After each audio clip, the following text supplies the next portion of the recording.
The Olympic Games have expanded from 241 to more than 10,000 competitors since the original re-establishment in Athens with the 1896 Games.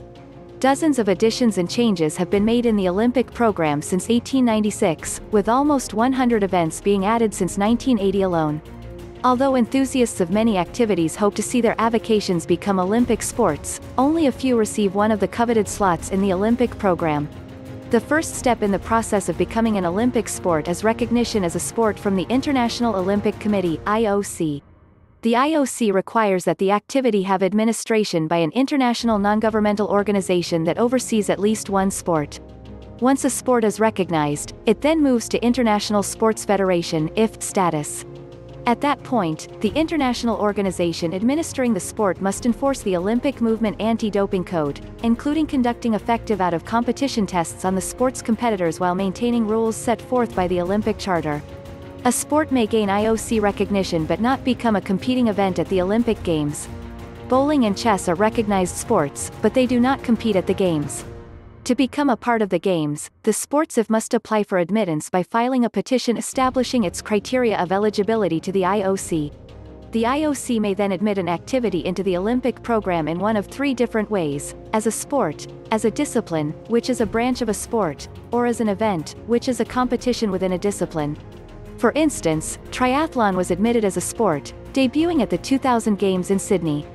Women's wrestling was a new discipline in the sport of wrestling at the Athens Games, and women's pole vaulting debuted in Sydney as a track and field event. Rules for admittance vary slightly between a new sport, a discipline, and an event, but the intent is the same. Once an IF has presented its petition, many rules and regulations control whether the sport will become part of the Olympic Games. The Olympic Charter indicates that in order to be accepted, a sport must be widely practiced by men in at least 75 countries and on 4 continents and by women in no fewer than 40 countries and on 3 continents. The sport must also increase the value and appeal of the Olympic Games and retain and reflect its modern traditions. There are numerous other rules, including bans on purely mind sports, and sports dependent on mechanical propulsion. These rules have kept chess, automobile racing, and other recognized sports out of the Olympic Games.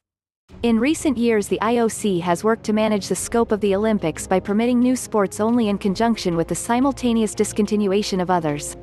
Sports that have already been part of the Games are periodically reviewed to determine whether they should be retained. The Olympic Program Commission notes that problems have arisen when trying to find venues to accommodate some sports-specific needs, such as baseball and softball, which were discontinued from Olympic programming after the 2008 Beijing Games.